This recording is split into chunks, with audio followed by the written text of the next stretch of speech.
It's July 31st, 2023. This is the Best of Roqe.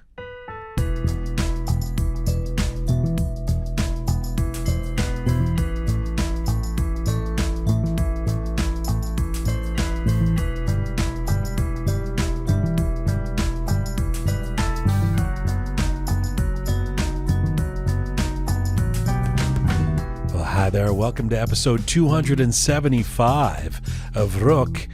I'm Jian Ghomeshi. Hello to you, salam, dostan aziz, durud bar shoma. Hope you are doing well wherever you're tuning in from around the world. We are on our ongoing mission to build a new audiovisual encyclopedia of Iranian diaspora identity. Today's episode is part of a Best of Roqe series we're bringing to you for the entire month of August and today, even though it's the end of July, where we're looking back at some of our favorite interviews over the last 3.5 years since we launched and some of our most entertaining moments, and we're giving them to you. We've curated our favorites, and we hope you check out these conversations, especially if you may have missed them the first time. Today, 2 interviews with 2 prominent Iranian-American doctors working in different fields and different cities, but tremendously impressive in what they've both achieved. First up, he's like a Persian superstar dream kid, an acclaimed doctor and engineer with all the educational boxes checked off. But Dr. Abbas Ardehali is a lot more than his occupation. He's an Iranian-American who is the first surgeon in the United States to perform a breathing lung transplant, a new procedure and possibility that he helped invent. He's the award-winning surgical director of UCLA's heart-lung transplant programs and a professor of surgery and medicine at the UCLA School of Medicine. He's up first. And then Dr. Sina Joorabchi is an Iranian-American ear, nose, throat specialist and facial plastic surgeon who's become a social media sensation, followed by millions of people on different platforms, where he is known simply as Dr. Sina. We will bring you an interview with him as well on this edition of the Best of Roqe. We are coming to you on roqemedia.com. It's there that you can link to all of our platforms. We are on Spotify, SoundCloud, Apple Podcasts, Instagram, and CastBox. If you like to see some visuals with Roqe, switch over to YouTube right now. And if you like your Roqe descriptions and bulletins in English and in Persian, check us out on Telegram. You can become a supporter of this program by going to our website, roqemedia.com, and pressing the Support Us button, funny enough, and you become a Roqe member on Patreon there. We really appreciate it. All right, let's get started. My first guest today is an outstanding Iranian-American surgeon who developed the first cardiopulmonary resuscitation device in physiological conditions outside the human body. He also performed the first successful heart-lung transplant at UCLA, and he's been the first surgeon in the United States to perform a breathing lung transplant. Dr. Abbas Ardehali was born in Tehran, moved to the United States at the age of 16, and since then, he's not exactly been a slacker. He is now the surgical director of UCLA's heart-lung and heart-lung transplant programs, the William E. Connor Chair in Cardiothoracic Transplantation, a professor of surgery and medicine at the UCLA School of Medicine, and was also the principal investigator behind technology that allows for the transportation of a breathing human heart or lung for an extended period of time.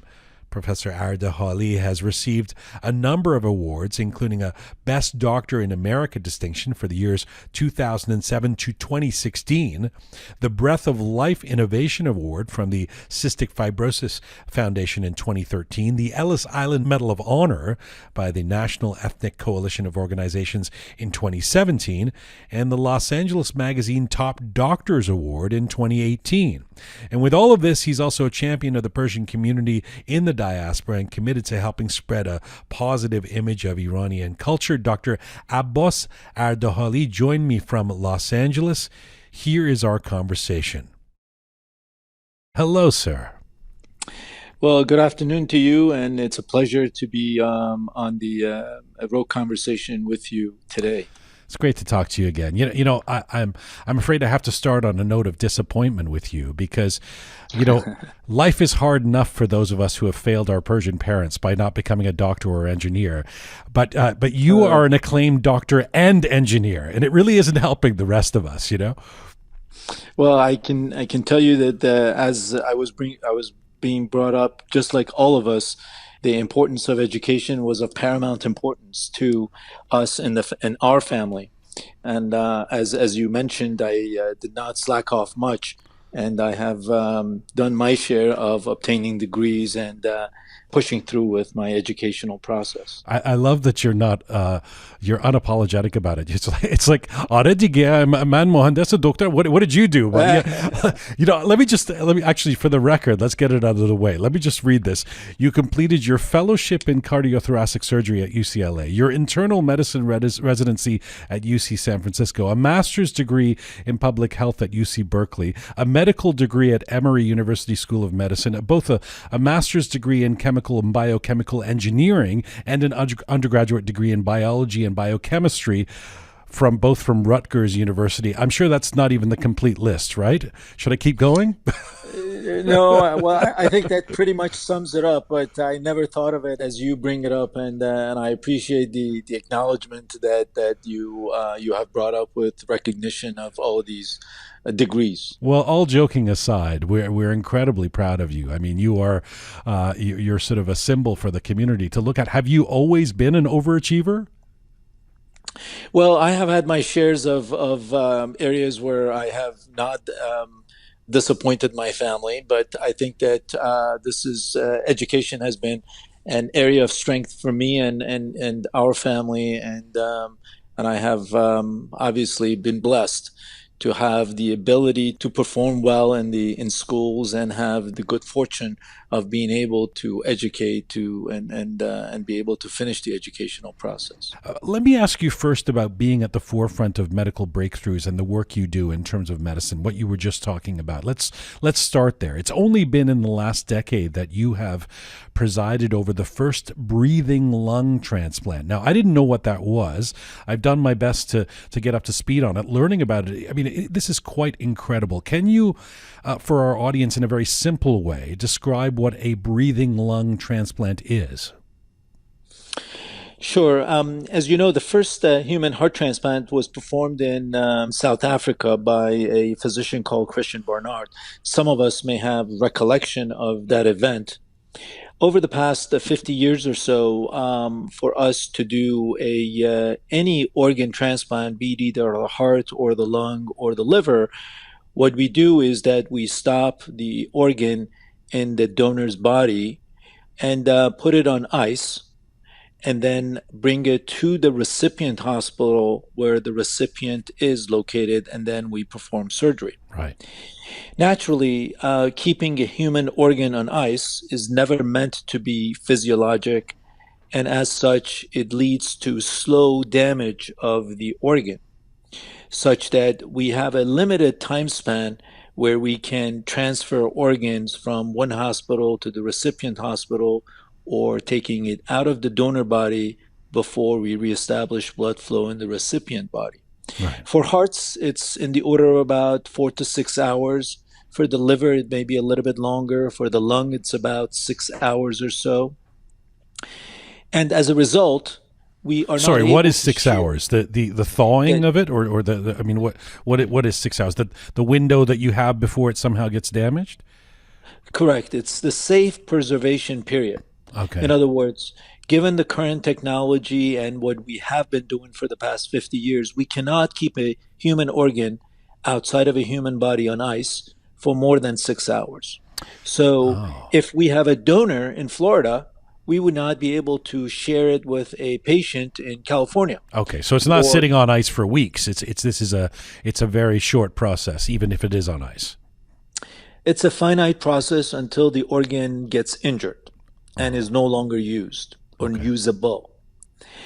So we have to fight against this time, and we do everything we can so that this time is not exceeded, such that we do this procedure in the middle of the night, or we do this on an emergency basis, or we send helicopter or airplanes to transport organs between one center to the other center. Right. But most importantly, we know that we have this finite time period beyond which we cannot safely keep human organs outside of the human body. Right.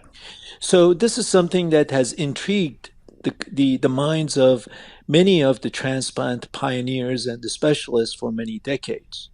What if we could take some of the donor blood and just pass it through the organ and pretend that the organ is in the donor's body, being perfused with the donor blood. And in the case of the heart is still beating while the blood is circulating through it. In the case of the lung, the blood is circulating through the lung, and we are breathing the lung as well. Air goes in and out, blood goes through the lung and through the heart, and the heart and the lung maintains a near physiologic state, near normal state. As far as that organ is concerned, it feels like it is still inside that donor chest. Right. The challenge for us has been to develop this technology. Wait a second. One step back. I'm treat me like I'm in grade 5 here. So that is fascinating. Creating this avatar, creating this proxy for a human body with which to keep the lung, the blood flowing, etc. Let's say you were able to do that. You have been able to now. But in terms of this intriguing people, what would be the advantage of that? Well, the advantage of that are twofolds. One is that the organ that we can transplant, even in 4 or 5 hours, it will be a better organ for the recipient because it has not been subjected to ice. It's been warm. So there is some deterioration when you put the organ on ice. Exactly. It is gradual, but it starts at time 0. A human heart is never meant to be on ice. What's the second advantage? The second advantage is that we can potentially keep organs alive outside of the human body for longer than 6 hours. And we can share organs between Canada and the United States, or between United States and Europe. And an additional advantage of it is that we can potentially repair the damages or improve that organ to be transplanted. Assume that, for example, a lung has a pneumonia in it. If we put it on the machine and we add large doses of antibiotics and give it 24 hours, we can potentially cure that lung of the pneumonia before we transplant it. Wow. Or the heart that has some bruising of the muscle. If we put it on the machine and let it repair itself, we give it some medications or some new genes that make it a better organ, because the heart is now being metabolized and it's warm, it's perfused, so it can repair itself. So you're speaking now as if this is theoretical, but you've actualized this, right? You have now done this. That is the sort of thing that we are potentially looking at in the years to come. Have we placed an organ on this machine and made it better before transplant? Yes. Have we placed an organ on this machine and make it a markedly improved, different organ that is much more resistant to damages? Not yet. Will it happen? We think so.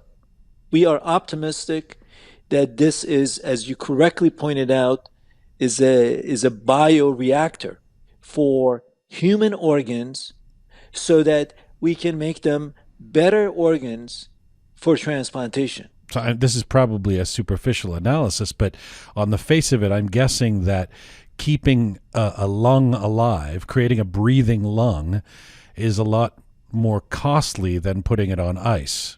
So this isn't something that's going to be accessible or available to the average Joe or Reza in the interim, right?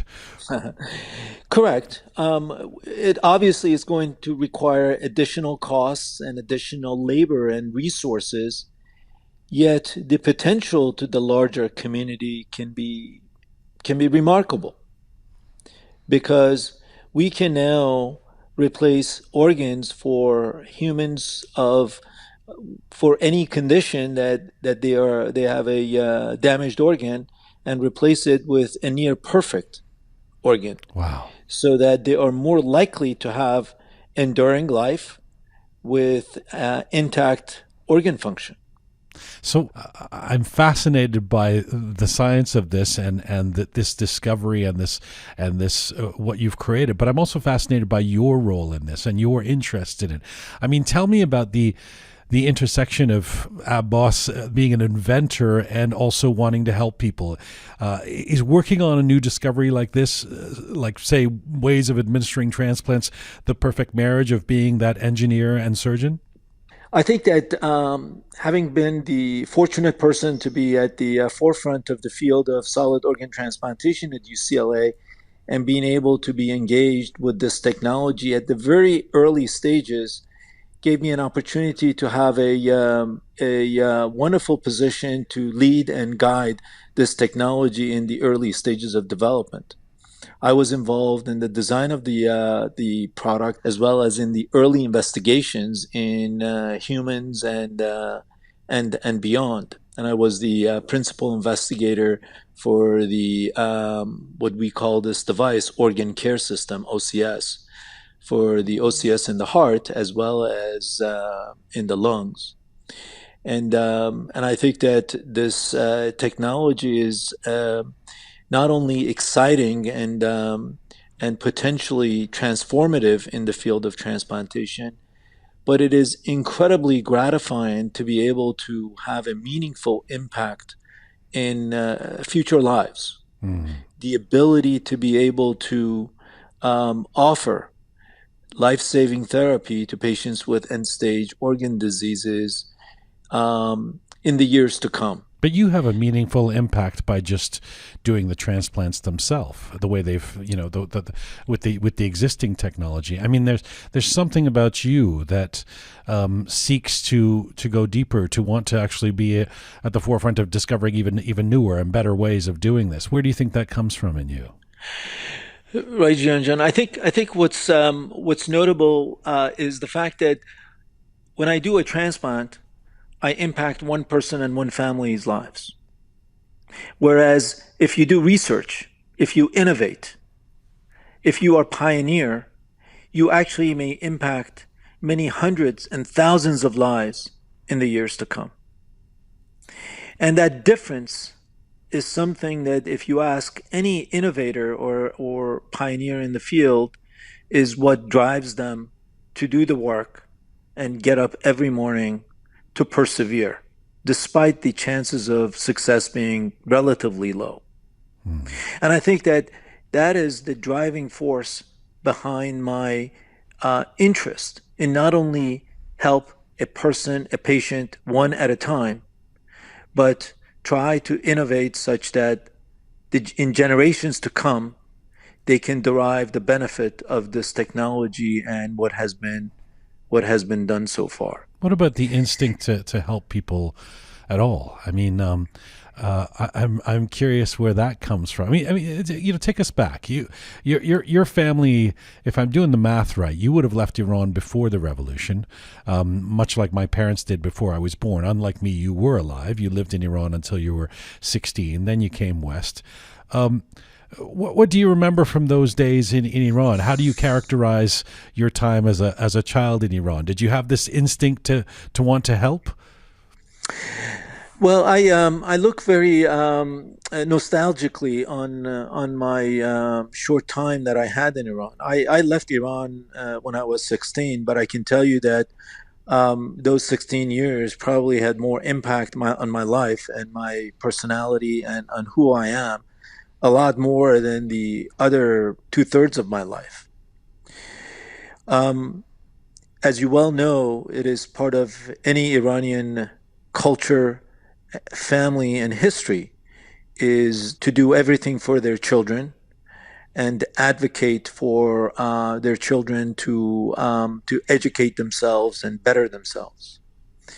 I was no exception of that, and I was fortunate enough to be born and raised in a family where education is valued highly, hard work and commitment is strongly believed in, and most importantly, being kind and compassionate is considered to be part of who we are.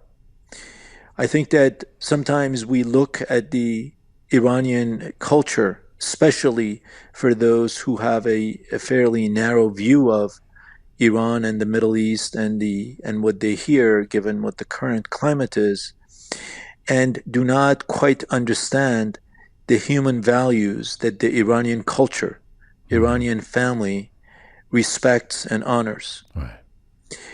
And I personally believe that my life, my 16 years of life in Iran, have without a doubt impacted who I am today and what I have done. Yes. How specifically so? I mean, would it have been obvious to anyone meeting Abbas as a 10-year-old kid that you were destined to be a world renowned surgeon? Well, I think that part of it was our family values.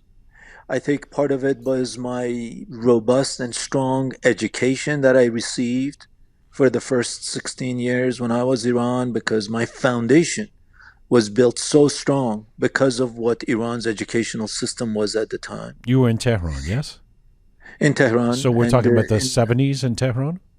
exactly, Right. exactly, in one of the high schools there. And I didn't go to Alborz, but I went to one of the better high schools. And I think that with that foundation, with the belief that education and helping other human beings is of paramount importance in anyone's life, I think that I was equipped with what is absolutely necessary to succeed in a rigorous society like the US and in an academic environment that Clearly. we have. Yeah. Did you know as a teenager that these are the kind of fields that you want to go into, that medicine might be the one?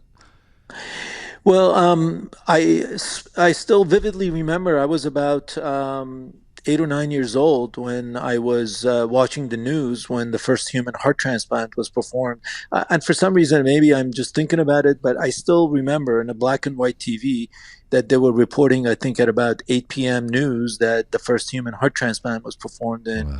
in South Africa. And I think a bulb went on in my head. And then I think that the values that my mother and my father instilled in me made me think that between all the professions out there, not that all of them are noble, no question about that, but what would be more gratifying than if you can actually do something that can directly help others? And I do not say that by thinking that other professions are not noble, Sure. because Right. every single one of us carry a load in making human lives better, and one at a time.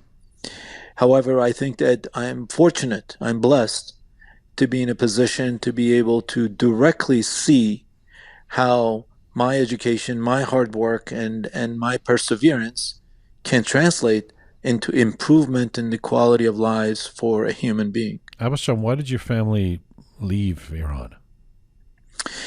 Well, my father had received his PhD in economics from the U.S. and went back to Iran as part of the Marshall Plan, and lived there, and married my mom, and I have five siblings, and we came one at a time at around right before revolution and before high school, most of us.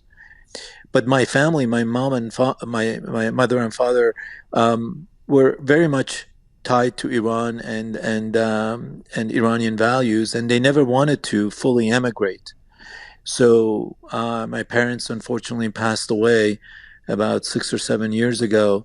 Yet they continued, and they loved the Iran and what Iran stands for, the culture, the human beings there, and they wanted to reside there. They obviously used to come here quite frequently, given their children and their grandchildren, but they never picked up residence in the U.S. despite the many reasons for their attachment to this country as well. They must have been very proud of you. Well, I am more proud of them. I think that everything that I have is owed to them. I consider myself the most fortunate to have been raised in that family and also in that culture. So I think it's the combination and the interfacing of the family values, the human values, and the cultural values that have made me who I am. And I think that I consider myself incredibly blessed to have been the recipient of everything that everyone has done for me up to now. You know, part of the imperative of this show is to tell our stories in an attempt to, once we have this tapestry of stories, to really forge what our identity is outside, being of Iranian descent, but living outside of Iran and being part of new nationalities, American, Canadian, etc. What was it like for you coming to America as an Iranian teen in the 70s? Well, I can tell you that it was quite challenging, exciting, mixed feelings, uncertainties. When I came to the US, it was before the revolution. Everyone here had a different image of the Iranians and the Iranian students. Within 2 or 3 years, with the revolution and the hostage taking, Right. things turned upside down. A lot of us who had come here with the intention of getting an education and going back and contributing to our own homeland, that intention, that vision turned upside down. I actually was applying to medical school right after the hostage taking. And I still vividly remember that my GPA was higher, my record was much better, and I interviewed at one of the most renowned medical schools in Southeast. I would not mention the name. And my interviewer turned around and asked me, "So when are you going to release our hostages?" Wow. I think that sentence sums up the degree of challenge that we all, those of us who are in the United States at that time, faced. That we were the face of the hostage takers for the America. And that was a challenging times for all of us. And for the past 40 some years, we have all worked and done our best, to the best that our abilities allow, to fabricate a positive image for the Iranian diaspora, for individuals of Iranian descent. I think you are a good example. And when I listen to some of your conversations on the website, you have a wide variety of who we are. Yes. And I commend you for your effort to try to create this fabric of what the real Iranian diaspora is. But the facts are that we were dealt a hand because of the political upheaval. And this group of immigrants have done the best they can. And I am proud to say, after 40 some years, that we are amongst the most educated, the most contributing members of any community that we have taken part with. But we also, as a community, have our scars. Right. There's no one I've interviewed on this program. I mean, sometimes people say, "Why do you keep talking about the revolution? Why do you keep talking about?" Because it comes up. I mean, no one's family story can elude the difficulties that have existed, in the last few decades for Iranians, even outside of any sort of partisan political talk or something like that. This, just in terms of the realities of what of the upheaval of a culture of a nation state, literally, and then the manifestations of how that plays out over the years for people in the diaspora. With respect to those scars, you tell the story. I mean, you've got this amazing doctor's tone, which is very very effective, when you have to deliver difficult information, I would imagine. But, saying something like that in the calm tone that you say it does perhaps betrays how difficult it must have been at the time. I mean, this is outrageous that you're a top student, and that and you're a kid, and that somebody is who has the power and influence to be able to get you into their program would say, when are you going to release our hostages? What does that do to your psyche? How did you work through that? Yeah, well, I think that it's incredibly discouraging, because many of us look at those positions of authority with so much awe that we think that they know what the correct answers are, and they know what the real issues are. But the fact is that they are also have a narrowed view on many things. But the fact is that this revolution impacted all of us, directly or indirectly. And I do not mean to say anything political, but the change in the political structure in Iran have influenced all of us in one way or the other. And I believe that in face of enmity and adverse situation, we as a community always rise up and try to make the best of it. And I think that I know of many individuals under these circumstances with similar stories like myself who have made the best of what they have. And I think it speaks to the resilience of our community, the values we hold dear, sure, as Iranians, and the upbringing that we have had. And I remain quite optimistic about our first generation in diaspora, my kids, your cousins or others who were born, or yourself even. Right. I think the stereotyping is going to go away, that everybody should become an engineer or a doctor. I think that now we're beginning to realize how important it is. That's true, yeah. How important it is to be a lawyer, to be a politically active, or to be a community activist. Sure. At the end of the day, we need a diverse community. We can't, it doesn't, as great as it is to have doctors and engineers, it doesn't serve us to only have doctors and engineers. We need people in all professions to really, and we need to integrate. We need to really not. I mean, I know the Los Angeles Iranian community has been there for a long time, but there's other places in the world, and Toronto would be one of them, where the immigrant, the Iranian community is a lot newer here for the most part. Not my family, and there's an insular quality sometimes with this community. Let's come and let's sort of squat here and just talk to each other and not integrate into the broader community. And that's always been an issue for me in terms of exercising our social and economic and cultural and political clout as a community as we grow in numbers.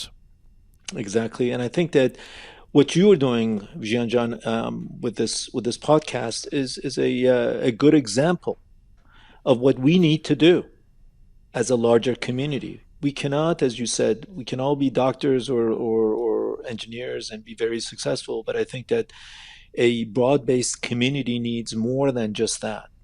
And the fact that I see that more and more on the next generation, people who are involved in politics, who are running for offices, yeah, who are community activists, who bring recognition to the community. This is what we need to do as a larger society. We need to have representation at the table where the decisions are being made. We went through that list of all the schools you went to in terms of your education, your amazing education in the U.S., UC San Francisco, UC Berkeley, the Emory University School of Medicine, Rutgers for your master's and your undergrad. So during that time you're in the States, was it always a foregone conclusion at that point that you were going to stay in America, or did you entertain the idea of going back to Iran even post-revolution? Well, I've always envisioned that when I came here, my plans were, and my family's plans were that we would educate here and we would go back, just like my father did. Yet the dynamics changed. I I actually have gone back on multiple occasions to give lectures and talks. However, I have never envisioned moving back because of the variety of reasons. I think that I wish there was an opportunity for many of us to go back and give back to our ancestors and the families that we were part of. However, it has not happened. But what I try to have done is to number one, I have many visitors from the Iranian universities and medical centers who are interested in this field, and we welcome them to UCLA, and they spend from weeks to months in here with us, and we try to help them with that. I've also gone back on multiple occasions to give lectures at the medical meetings, and believe it or not, I've actually done transplants in Iran, in Tehran.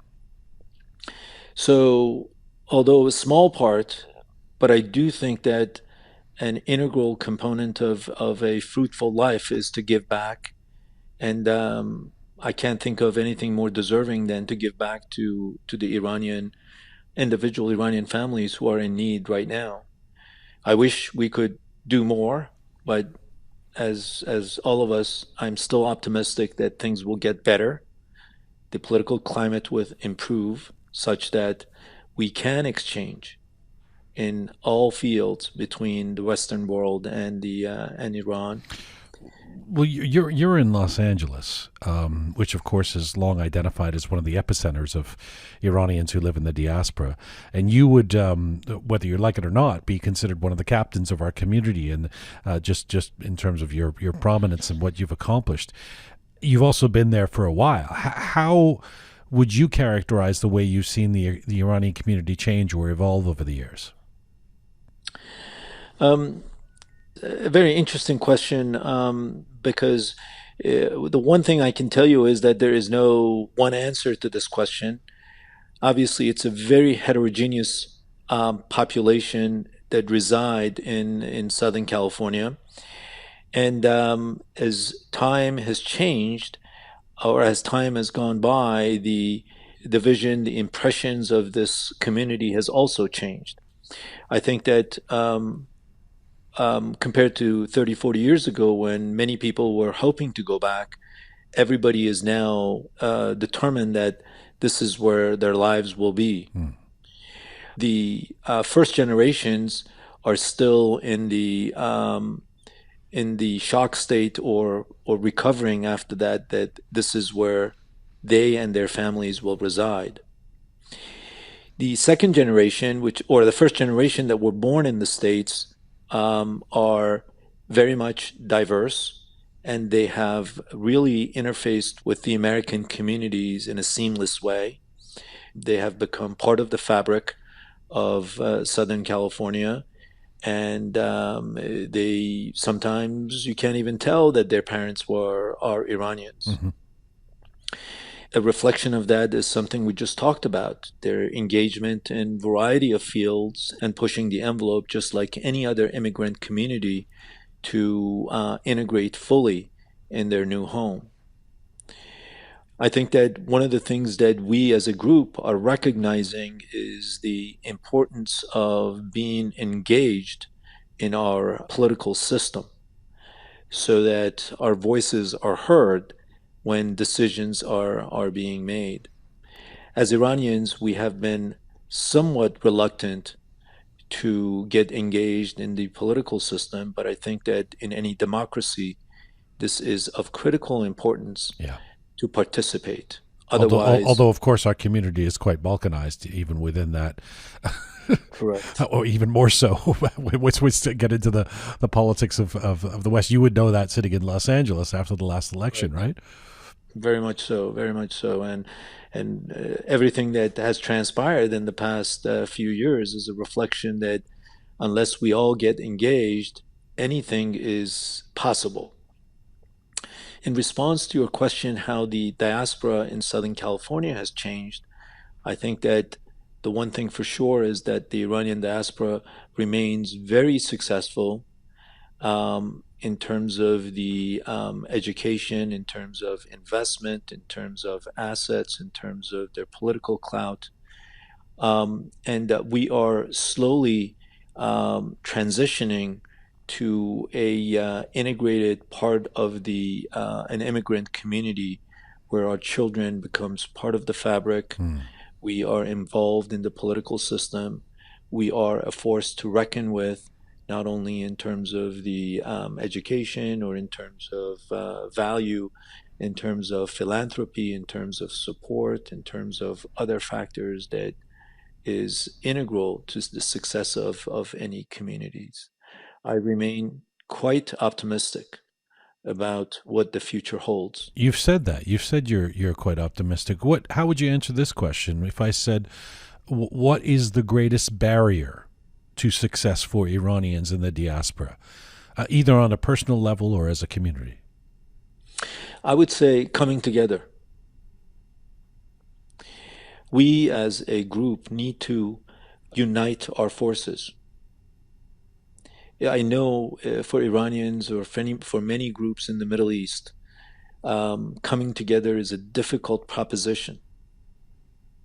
But I do think that we need to develop some organization in our community that have a voice, help them, support them in meaningful, impactful ways, and have them advocate for us as a community of great attributes and great strength.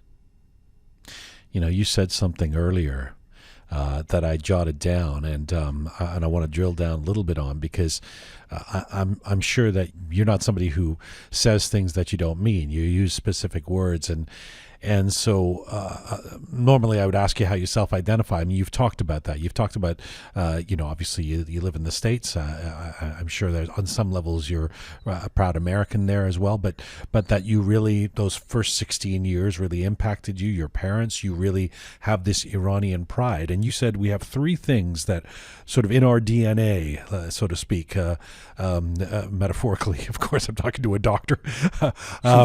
You said, family values, human values, and cultural values. I think the family values part I get, and I think most people would understand who know Iranians or who are Iranian. What do you mean by human values? The drive in all of us to go out of our way to help another help needing hand. I think that we have a intrinsic part of our culture and nature to go out of the way and help others at the time of need.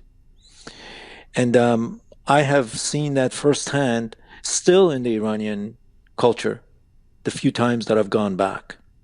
I see how a community comes together to help another person in Iran, in Tehran, in our families, and when somebody has a challenge facing them. But I think that that human value of helping others at the time of need is something that, as we mentioned before, is part of what has driven me to pick this profession and has formulated my trajectory. Hmm.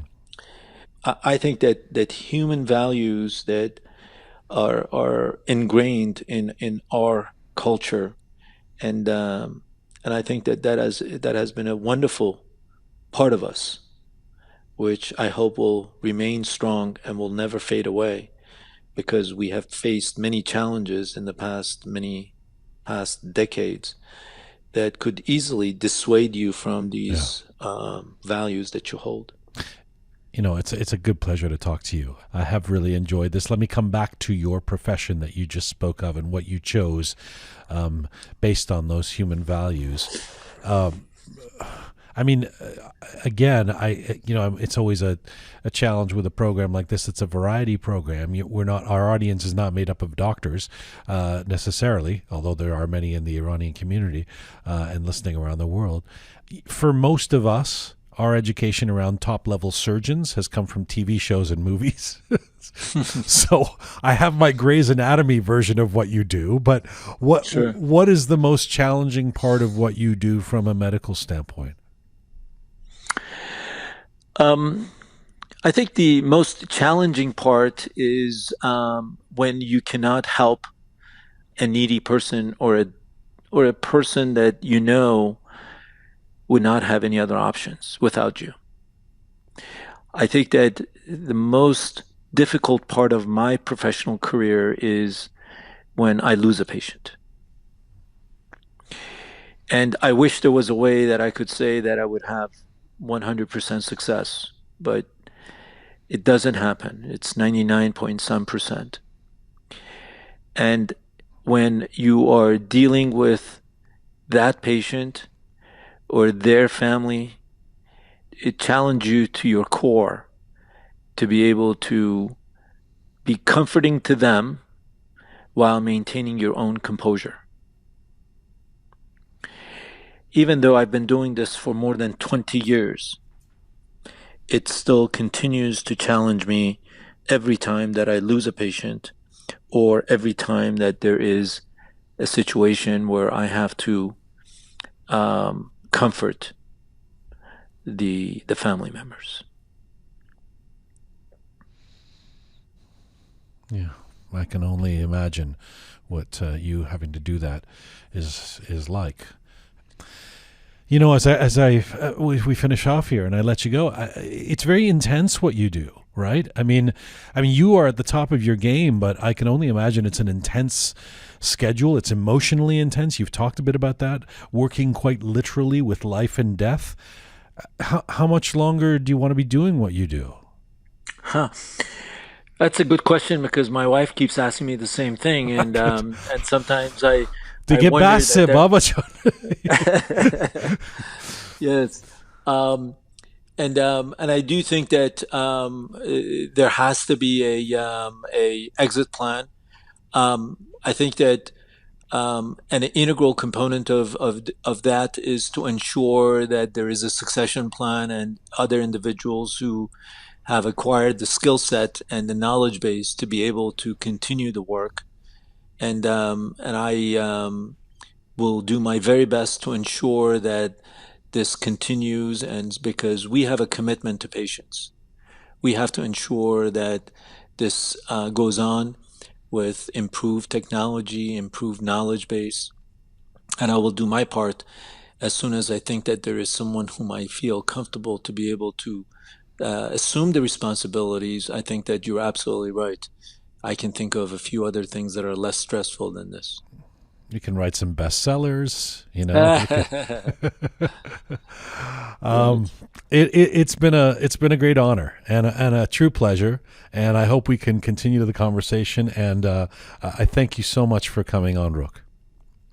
It's a pleasure to speak with you, Jian, and again, I commend you for what you and your colleagues do, because an integral component of a community is to have this level of knowledge that gets disseminated about who we are and what we do, and you and your group play a very important role in that process. Thank you, sir, and thank you for all you do, and thanks again for coming on, and I'll let you get back to saving lives. Merci. All right. You're welcome. Nice to speak with you. Take care now.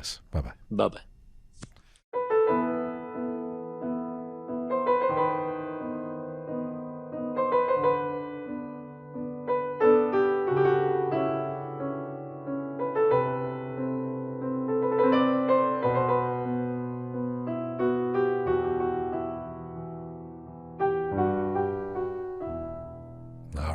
This is Roqe episode 275, the best of Roqe. Remember, for all things Roqe related, our back episodes, our funnies, our videos, our different programs, go to roqemedia.com. That's our hub of all things Roqe related, our website, roqemedia.com. Our next guest on this edition of the Best of Roqe is an Iranian-American ear, nose, throat specialist and facial plastic surgeon who has become a social media sensation, followed by millions of people on different platforms, where he is known simply as Doctor Sina. Dr. Sina Joorabchi is an otolaryngologist specializing in disorders of the head and neck, ranging from hearing loss to cancer. He did his undergraduate training at the University of Michigan and his medical degree at Michigan State. He's an appointed clinical assistant professor for Nova Southeastern University. He regularly teaches residents and students and lectures at various conferences. Dr. Sina is not only an influencer but an educator. Since 2019, he has posted hundreds of videos explaining everything from ear tube surgery to the dangers of ear cotton swabs. He has had features on CNN, ET, Medscape, Headline News, and The Doctors. Dr. Sina Joorabchi joined me from Pembroke Pines, Florida. Here is our conversation. Hello, sir. Hello, Jian. How are you? It's good to be humbled, and I'm very honored to be on your show today. Thank you. Very, very nice to have you on the program. Thanks for doing this. Congratulations on all your, I was going to say recent success, but it's been a while that you've been achieving great success. It's interesting to me. I mean, you're clearly a charismatic guy, but you're also a serious doctor. As I do that introduction to you, I'm thinking, is it odd for you that you're now being introduced in media appearances as this social media sensation, as if you're Kendall Jenner? It is. One of the big things, and I always say this to a lot of like the residents and students that come with me, and it doesn't matter if you have 2 million followers or 0 followers, it's a thing with doctors. And I always say you have to check your ego at the door. Don't bring an ego into the clinical room. And I always kind of hold myself to that. So I don't let that stuff get into my head. My wife likes to say I do, but I don't. And it's just something I keep myself in check. So I just, you say that, it just bounces off of me, and I just keep moving on. I don't let it faze me. Is it having millions of followers? One would think you need an ego to at least be doing those videos. So you've got something of an ego, but you also have kids.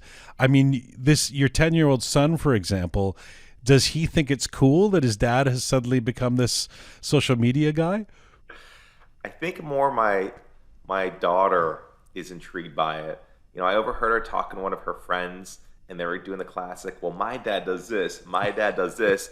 And she goes, well, my dad does TikTok. And I was like, oh, God. Right. It's not important that you're an ENT. It's that the TikTok, right? Right. And so and I've actually had them be on a couple of my videos where they voice over. And and they've seen me on TV. I had a couple like segments on Miami News, and I don't know how much they really grasp it. But I think they more enjoy the fact they hear themselves, on the media every now and again. And, I catch my son will be like, welcome to my YouTube channel. And it's just kind of like, I guess, the world we're in at this point.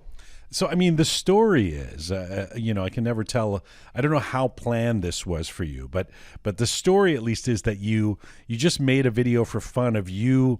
I think you were bundling up your gloves from working as a surgeon or something, and then you just did a basketball shot with the gloves and your robe into a garbage can, and you put a video of that up, and suddenly that goes viral. Is that really how it started?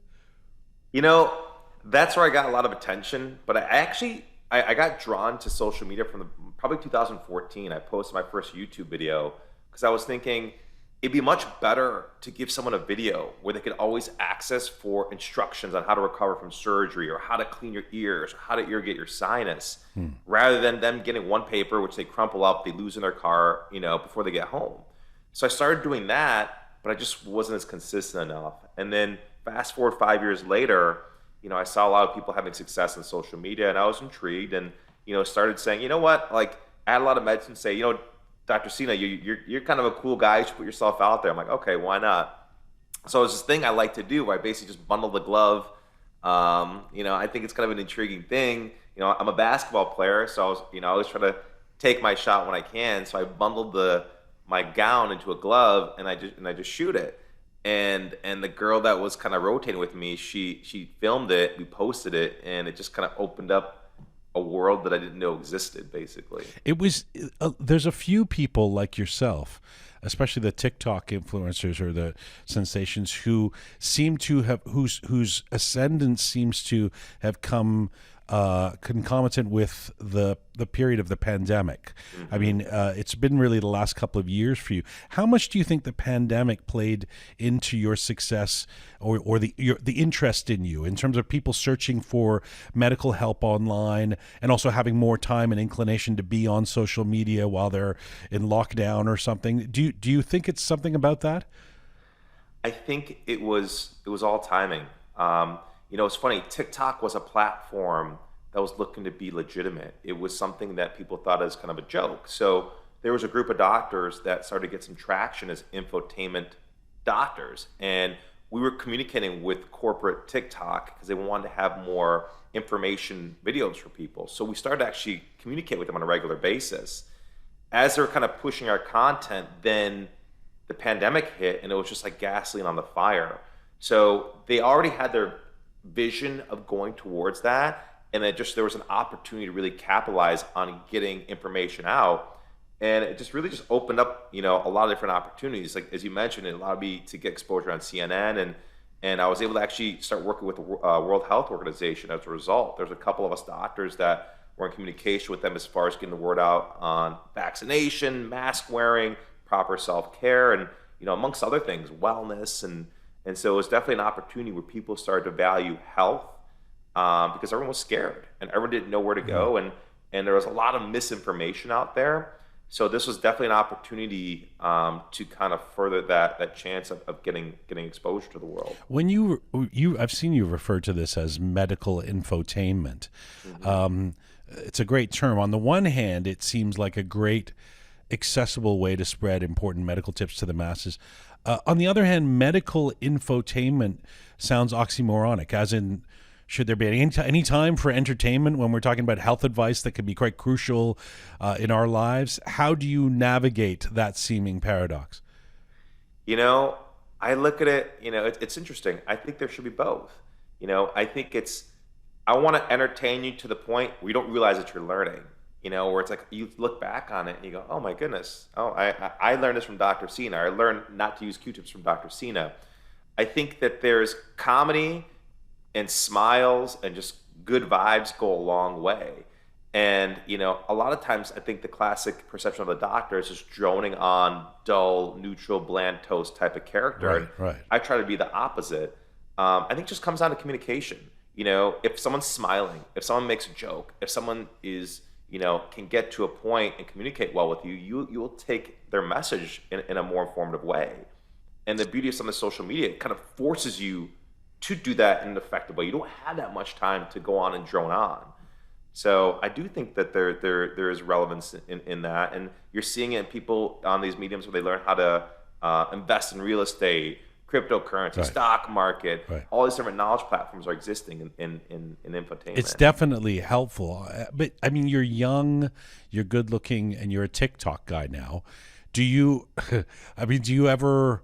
I can't take that in seriously. No, but I mean, it's true though. Is there any part of you that goes, I'm going to be taken less seriously as a doctor somehow? Like that somebody's going to go, oh, he's the guy on social media. He can't be as experienced or as good a doctor as the old guy that we've been going to for 100 years that isn't on TikTok. You're absolutely right. And in the beginning, when we first started before the pandemic, we got a little bit of that. And maybe not so much as me, some of my other colleagues, they got that feeling of they were affecting their credibility because we're on this platform of people that were dancing and doing jokes. But, slowly as people kind of stop connecting dots that don't exist and they actually digest and see what you're doing, and that got wiped away. And I think the pandemic allowed us to have that credibility a lot faster. Maybe it might have been a longer ride up. It kind of got us there. So I really didn't feel it too bad. There was moments of it, and I'm pretty careful. I think us as Persians, we are talented at how we are perceived and our how we come off, how we look. Like all this stuff where I'm seeing all these other doctors doing cringy stuff, the inner Persian in me was able to kind of keep the radar in check, where I wasn't going to put myself so out there. I could be professional, but intriguing. Right. I think we're masters of that. Right. Thank our mothers. I'm going to get to the Persian part. Do you have at this point when you make this stuff, do you have a team? Do you have like somebody who follows you around with a video camera? How are you creating all this content? So in the beginning, it was pre-meds and med students. It was people that wanted more time with me in the operating room. And so they were kind of capturing content, and I was doing a lot of the editing and a lot of the thinking as far as what I wanted out there. And then, there was a point where I had like a full-blown editing team, and they were helping me, but it didn't really feel like me, or it didn't feel as authentic. So I didn't like it. It was too polished, and I liked the aspect of being genuine, a little bit raw. And so I kind of pulled back on that. And so now I basically kind of go back to the med student thing. I think it's kind of a little bit of a truth to it, and I kind of just spearhead the content creation on my own, which is definitely a little more cumbersome, a little bit more difficult, but it's kind of what's worked for me, so I'm gonna stick with it. It's funny. It's interesting, isn't it, with social media? We've noticed that even with our programming, that nobody wants it to look too slick. Nobody wants it to look like network television, right? The more it looks like you're just some doctor who's making these videos yourself, the more appealing it is somehow. I guess it plays into a sense of authenticity. Exactly. You want to be able to connect with the person that you're watching, right? That's why people love the Kardashians. They feel like it's like their family. There's a rawness to that family. There's a rawness, and it's something you can connect with. Something that's too polished is too distant, right? Mm-hmm. Something that's a little bit flawed and something that's a little more relatable, it connects with you. It moves the needle a little bit more for people, I think. You mentioned being Persian. Take me back for a moment. I know your family left Iran right around the time of the revolution, and you were born in the States. Is it true that your father was a prominent doctor himself in Iran, yes? Yes. So it's kind of funny that he worked with the World Health Organization for legitimate reasons, and I worked for it via TikTok. So, I think that makes me laugh. But, he basically did all his schooling in the United States at St. Louis University, went back to Pahlavi and set up this Center of Medical Education with the World Health Organization. He worked there for about 13 years. There was a point in time where he set up this cath lab where the Shah actually came through and basically toured the whole facility. And sorry, is this Pahlavi University or? Mm-hmm. All right, okay. And so he basically was there, and then right around 1979, 1980, while the revolution was ongoing, he got a letter from the dean of the medical school in Chicago, someone that was very familiar with his work, and he had been very well known because of the World Health Organization.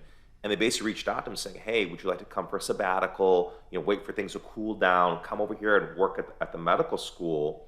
And so my mom and him went, and my mom's like, 40 years later, here we are. They went and never came back. So it was just kind of a unique thing where then more of our family started coming through, and they all kind of stationed up in Michigan, and that's basically where I grew up. Do you think they had an expectation in the beginning that they were going to return to Iran? In other words, yes. When you were born, was the thought, we're actually going to, we'll let you assimilate a bit here in America, but we're eventually all going back to Iran?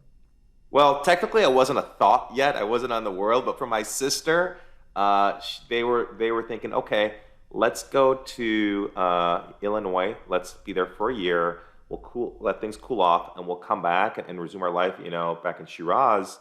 And it didn't really go that way, and they started making more and more connections. And then I was born in '82, and then more families started coming, and you want to be where your family is. You seem very American, Sina. I mean, it's a funny thing to say, but as somebody who people say, oh, yeah, you seem kind of Canadian because I grew up in the West like you. But you're a basketball player. You're a guy in Florida. Your English is perfect, and you got an American kind of sounding accent. Were you brought up super assimilated? How Persian were you growing up in Michigan?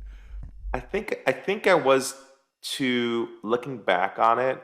I wish I had a little bit more of like a Persian influence. I mean, let me say this carefully. We grew up celebrating Nowruz. We're a full-blown Persian family.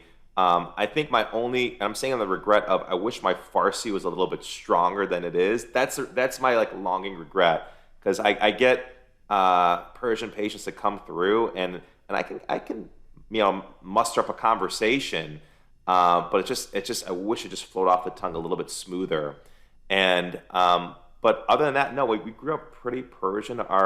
Thankfully in Michigan, there was probably about 10 or 12 kind of Persian families we kind of grew up with, and it was like we felt like we had our own community.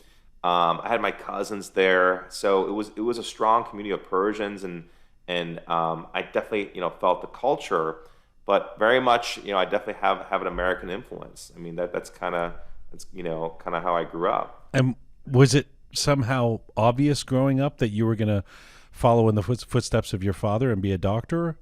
No, not really. He didn't want to push us into medicine. He really wanted to find our own path. That would make him an extraordinary Persian.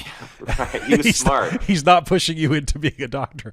But I think also kind of go back to your original point of being Persian, he didn't want to push it too hard on us. He wanted to kind of find our way, where I think a lot of other parents have kind of forced it. Say, you're going to learn, you're going to do everything.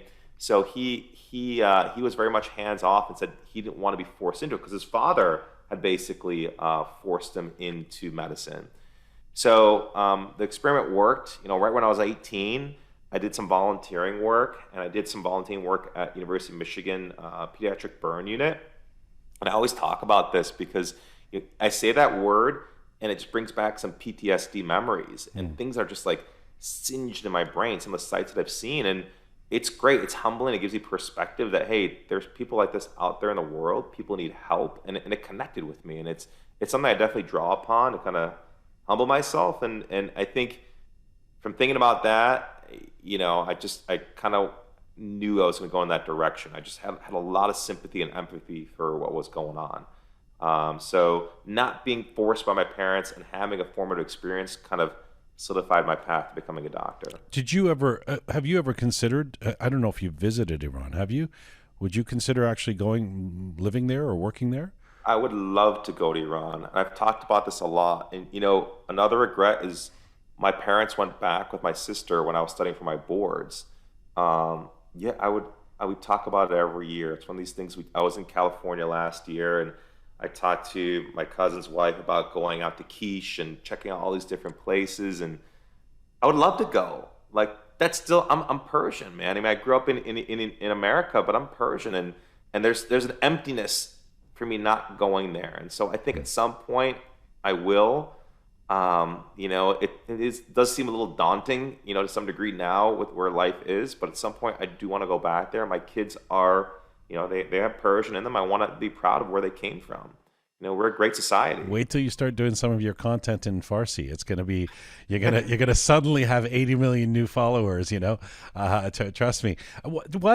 Sina, why did you go into ear, nose, and throat as a specialty? It seems, this is just as a non-medical person, but it seems particularly difficult, kind of gross, like it's hard work. And having gone and seen an ENT doctor a bunch for my hearing over the years and stuff as a rock musician, I'll tell you about that relationship in a moment. But why is that something that appealed to you?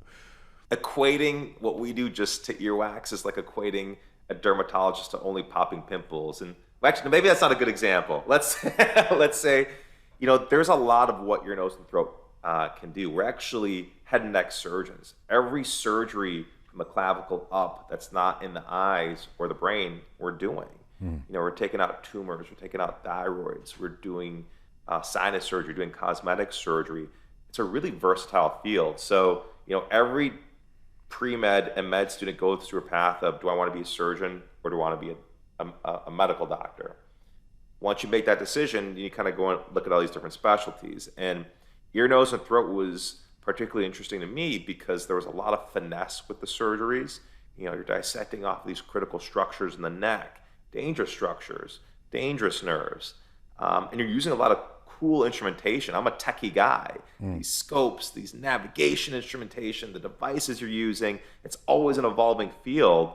It just kind of gravitated towards me where, You have a clinic that takes, some intelligence. You have to understand many different things. You have to be a neurologist. You have to understand allergy, immunology. You have to understand internal medicine. And on top of the fact that you're a surgeon, I think it was one of the most diverse fields. I can treat infants to seniors. I'm not just bottlenecked to one person. Right. So it's such a diverse practice for the head and neck that's what kind of appealed to me. And the fact that I could be a surgeon where also we can fix a lot of things. A lot of professions, they can't fix your condition. Neurologists can't fix a lot of things. Rheumatologists cannot fix a lot of things. I can fix your conditions. There's a lot of victories, a lot of satisfaction. But you're the bearer of bad news when it comes to hearing loss. I know that, which is hard to fix because I'm familiar with the work you do because I've been to an ear, nose, and throat specialist a few times because I spent 10 years on the road playing in a band with a monitor full blast next to me, as I played drums and sang, and so I have, as it turns out, in my left ear some 30% hearing loss or something from just the blasting of that monitor, which is why I kind of fear seeing this doctor because I'm always afraid to take that hearing test and find out it's gotten worse or something.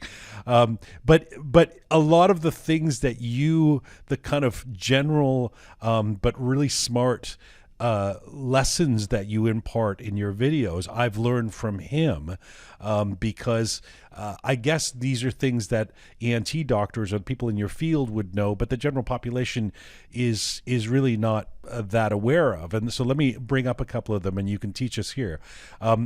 He has taught me, I remember him saying to me, never, ever use a Q-tip. And this is something that in your ear, that is, and this is something that you've got videos on that you've really made something that is a big deal and fortunately you've had, there's hundreds of thousands of views on these videos. So people are consuming this information. Tell us why Q-tips are so dangerous. Well, first, it's a blunt tool. You're not scooping anything out. You're pushing it in, and whatever you're retrieving out, there's a good portion that you're pushing that in deeper. And that's going to require much more of an invasive procedure to get out. But the better way to think about it is to step back. What is the purpose of earwax? Earwax protects against infection. It moistens the ear canal. It's a self-cleaner. The wax kind of spirals out of the ear canal and cleans the ear itself, and it protects against foreign bodies. So there's a purpose of earwax that we don't need to basically manicure or take care of. But the problem we see with a lot of Q-tip users is that you create chronic conditions. You can create dry skin. You can push the wax in deeper. You can traumatize the ear canal and the eardrum. So there's definitely more downside than upside of using a Q-tip. There's definitely like a soothing aspect of it. Let's be honest, right? But the reality is that the ear is very much like an autopilot organ. You can just let it be, and it'll handle itself for the majority of people. There really isn't a benefit. If you read the Q-tip box, it says not for ears. So it's not intended for use in what we like to commonly use it for. So other than when we go to the doctor and get the ear blown out with the water or something like that, I mean, what are we supposed to do at home to clean our ears? Nothing? Nothing. The majority of people, nothing. Now, there's some people that have smaller ear canals, right? It's like bottlenecked. And so it's hard for the wax to come out. Those are the people that need us or may need to do other things. So the other things include just softening the earwax. So baby oil or olive oil is always a safe thing to use. Moisten the wax. If you know your eardrum is intact, if you don't have a history of a perforated eardrum, you can just use a syringe. You could syringe irrigate your ear, or when you're in the shower, have the shower water go into the ear canal and kind of irrigate through as long as your eardrum is intact.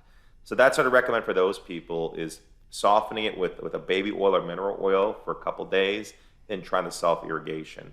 If that doesn't work, come on in. And then also another topic to talk about is these cameras. People have these iPhone cameras, and where they basically like a USB camera plugs into your iPhone, and you can actually see what you're scooping out of the ear.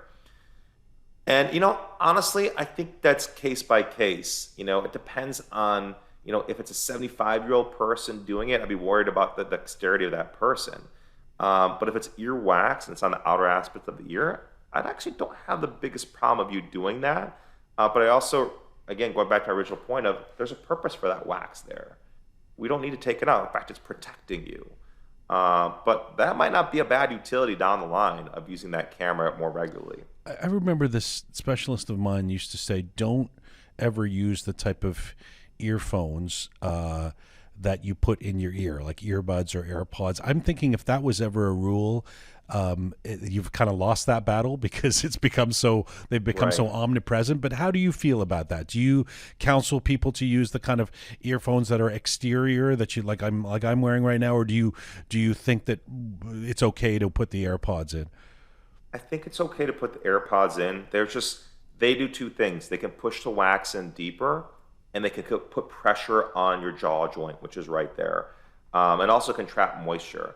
So I think that you're more able to do more extended listening periods with over-the-ear headsets, but I'm okay with the AirPods. I use them myself. What you have is great. Over-the-ear noise-canceling headphones are the best sort of headphones. And a good rule of thumb with any sort of hearing device, and I've said it a couple times, I'm like, my media is a 60-60 rule. 60-60. Tell us about that, yeah. Not a lot of people know about this rule. It's something you can relate to. So the idea is not to listen to more than 60% of your iPhone volume for more than 60 minutes. People don't realize that duration of listening can sometimes be just as harmful as an acute, intense 1-minute exposure of a loud noise. And it seems like a lot of people can connect with the idea of like a sprained knee or a sprained ankle, right? So if you're running on this knee for an extended period of time, you can wear it out just as bad as if you're acutely running on it too. So the idea is just you want to be very protective of your ears because once you lose that hearing, there's not much we can do. Not much we can do to recover it. We can help it, but not much we can do to recover it. So the 60-60 rule is a good way to keep yourself in check, and also taking breaks after that period of time. Because a lot of people will listen to podcasts or watch shows. Or I had a guy that does a lot of lawn care. He blasts the sound to try out the lawn care. Right. And so that's gonna be a problem down the line. What do you make of the fact that some of your most popular content tends to be I don't know how to describe it, kind of gruesome. Yeah. I mean, you have a video where you've removed some mucus from a nose that looks like uncooked bacon, and it's got 700,000 views, and probably more on TikTok. I'm just looking at the Instagram video or something. So what is that about? What do you think people are interested in when it comes to that? It's invoking an emotion. Not everyone's going to connect with the 60-60 rule, right? But I will most certainly more consistently get an emotion out of that piece of bacon looking like mucus coming out of the nose. And so whether that emotion is good or bad, it's invoking that. And honestly, I wish it was the other way around. I wish people were more emotional and passionate about the 60-60 rule. And I don't want to be relegated as just the gross doctor. I want to still give you that information, but it does offer an opportunity to get a wider path of exposure for people. And that's just the way the world is. It just offers a reaction that will then require something to react to. We'll certainly be linking to your platform. So if anybody wants to see what kind of objects can be pulled out of a nose, they could check out Dr. Sina's platforms. You've been expanding into the metaverse space with NFTs and crypto. It's not been a good couple of weeks for crypto and NFTs, but you've launched something a few months back called MetaDocs. What is the idea? So the idea actually came inspired by a lot of the social media influence. So meaning a lot of people in the beginning stages that followed me were pre-meds, were medical colleagues, people interested in medicine. And so I felt this could be an opportunity where people could have a chance to connect with people that are social media influencers, but in a more reliable fashion. So we envision like the pre-med being able to reach out to us to ask about how to get into medical school, how to get through certain adversities while you're in medical school, or the colleague that may want to connect with us as far as talking about medical procedures or just some sort of like opportunity to kind of connect with us, or anyone that's interested in just general medical information. So we kind of viewed it as an opportunity to kind of use this interesting technology and use it as almost like a membership card, but more importantly, be a vehicle for charitable donation, which I thought was, an opportunity to do something special in that space, in a space that is kind of dishonest in many ways. There's a lot of what called rug pulls that are in this space. So would there be an avatar of you that I would then go in the metaverse and be asking advice from? Is that how it works? So think of it as there's 8,888 pictures of different style of doctors, females and males.